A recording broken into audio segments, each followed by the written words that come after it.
The woman who sits across from me is not my wife. She looks like my wife. She smells like my wife. Her voice sounds just like my wife's. She eats her breakfast just like my wife. And she feels just like my wife. But I know she isn't my wife. There's something in the eyes. Something in the way they shoot around the room avoiding me.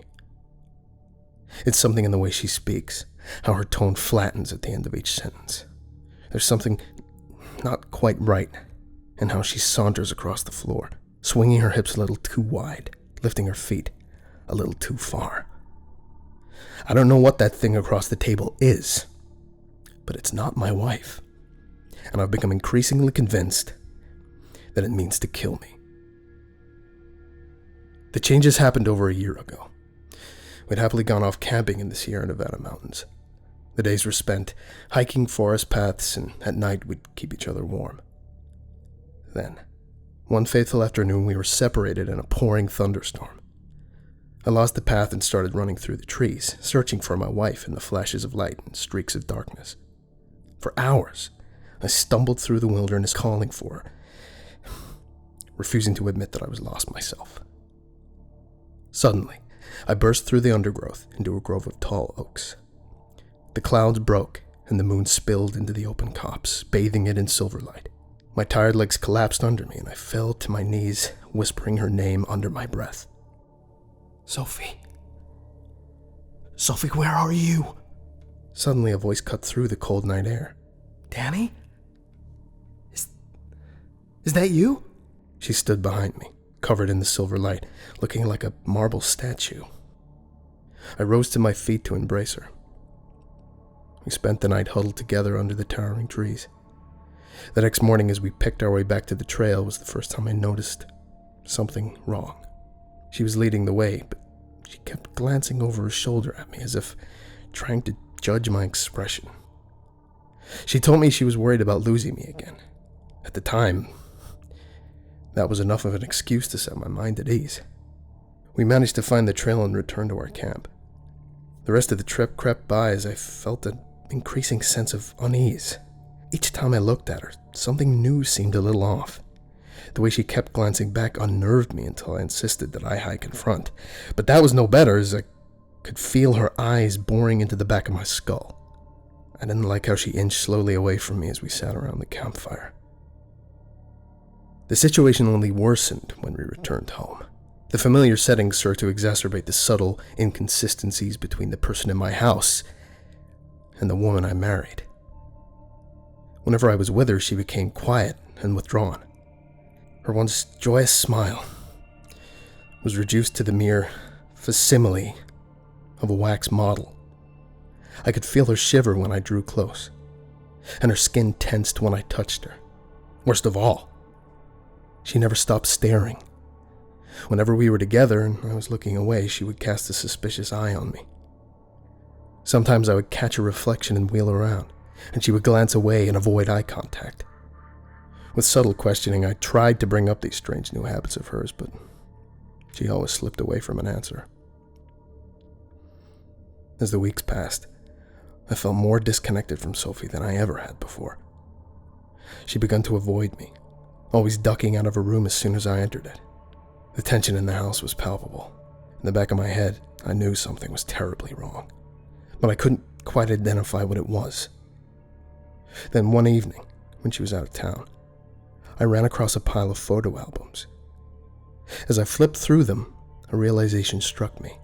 The more I stared at those old pictures of the Sophie I once knew, the more I grew convinced the woman who had stumbled across me in the moonlit grove was not my wife.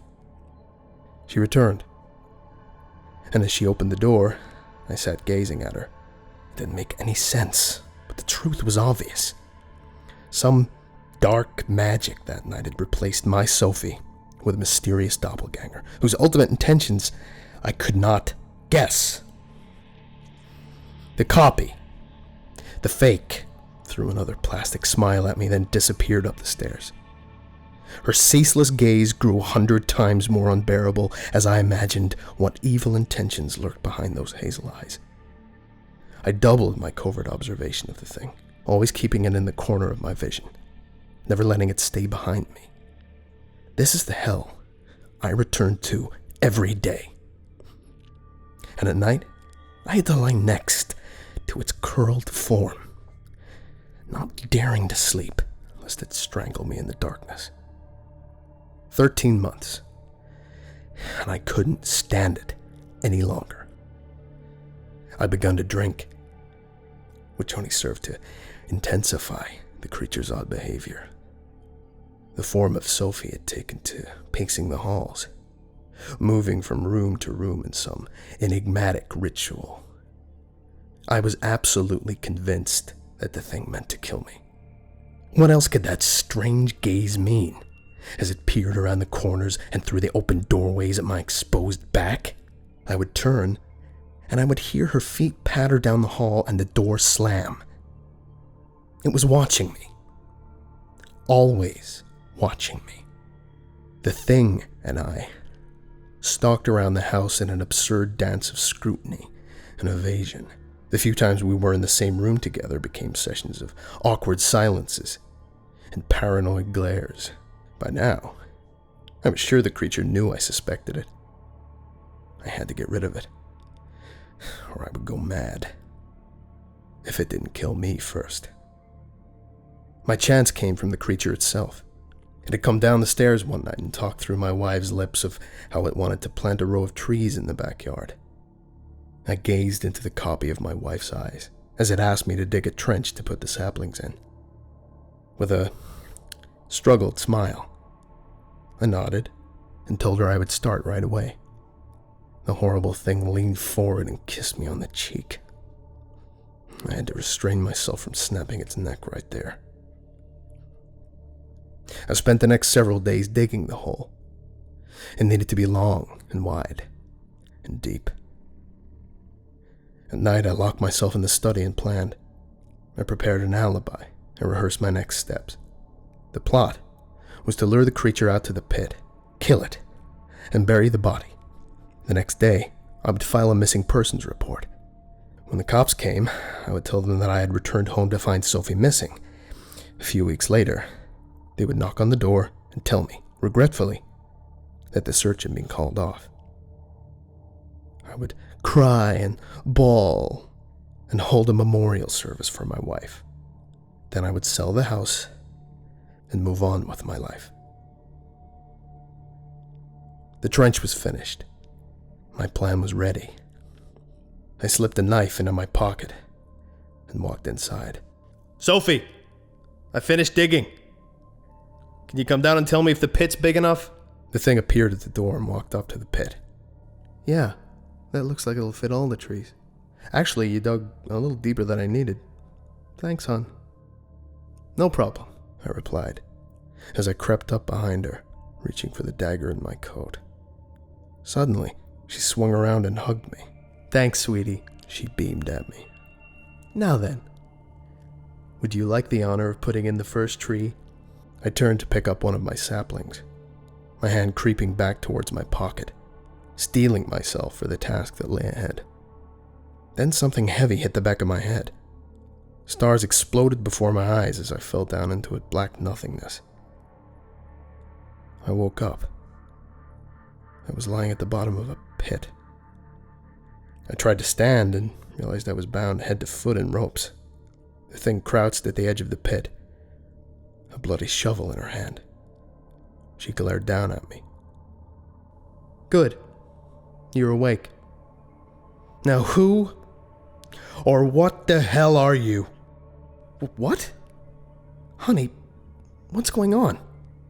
Why am I tied up?" "Don't call me honey. I don't know what you are, but you're not my husband." "Last chance, Daniel. What the hell are you?" "What? I'm Daniel McCormick. I've been married to Sophie McCormick for 2 years." "No. I was married to Daniel McCormick for 1 year. Then he and I went on a hike and got separated. He disappeared, and I stumbled across you, sobbing in the forest." "Oh my God, I swear it's me! I thought that you were..." "No more bullshit. You think I haven't noticed you staring at me this whole time? You think I didn't notice all the weird crap you were doing? Every time I looked at you, I saw something wrong. You didn't move right. You didn't speak right. I saw the anger in your eyes. I tried telling myself it was all my imagination, but I realized something. You aren't my husband. You're just some horrible duplicate. I had to live with you for over a year. I had to fucking sleep next to you. It took me a long time to guess your intentions, but when I finally figured out you were planning to kill me, I had you dig the grave. Grave? Grave. I won't ask again, Danny. What the hell are you? And where is my husband? I'm your husband, you bitch! Fine. She began to shovel the dirt back into the hole. Sophie, no! I'm your husband! You have to believe me. Let me out. This isn't funny, Sophie. I'm Daniel McCormick! I tried to scream as the mud filled my mouth. Sophie McCormick filled most of the hole, then carefully planted the trees and laid sod across the bare earth. She went inside and washed the dirt off her hands. Then she called the police and filed a missing persons report. When the cops came, she told them that she had come home to find her husband missing. A few weeks later, the cops knocked on the door, telling her that, regretfully, the search had been called off. She cried and bawled and held a memorial service for her husband. Then she sold the house and moved on with her life. The saplings grew into tall, thick trees.